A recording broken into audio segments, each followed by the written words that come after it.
سلامونه او نیکې هیلې. دا وخت زه لندن ته راغلی یم. په لندن کې زما یو ملګری او ډاکټر سیادات صاحب د هغه د زوی واده و.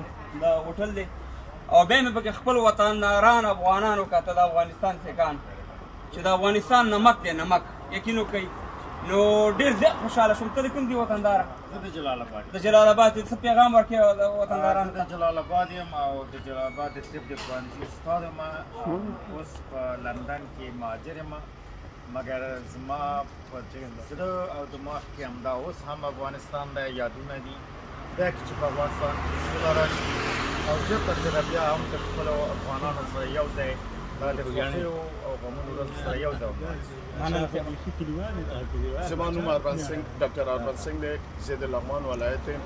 څرنګه چې زرعي صاحب تاسو ته وویل، موږ راغلو زموږ دوست سادات صاحب د دوی په واده باندې راغلو. نن بیا سره راټول شوي، داسې معلومېږي چې په افغانستان کې سره راټول شوي. زموږ خدای نه دا موږ غواړو چې زموږ دا ملي یووالی چې دا د تل دپاره قایمه وي، همیش دپاره یې ژوندی دی افغانستان، تل دی وي د افغانستان د خلکو ملي یووالی. کوی طرف وطندار ځان معرفي کړه. خیر امریک سنگ خوږیاڼي یم. نن به سعادت صاحب واده برابر صحیح د ننګرهار دی او وطندار ته؟ اسم وطنلوک سنگ هستم. ما امروز در لندن بچه سعادت صاحب با روسیشان آمدیم. تبریکی بهشان میگم و همچنان میخوایم که خداوند روزی بیاره که پس همچنان کنیم ما در افغانستان در یک جای از کدام ولایت افغانستان زندگی کنیم. از کدام ولایت هستی؟ ما از کابل هستم. از کابل هستم.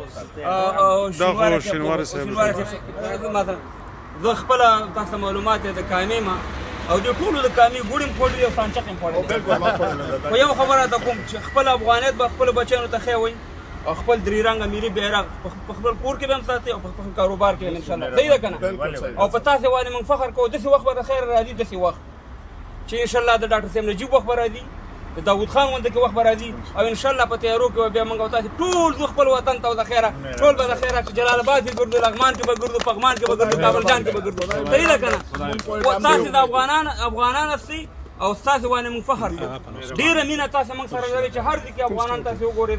موږ ستاسې مینه او محبت لیدلی او د ستاسې نه بغیر افغانستان نیمګړی دی.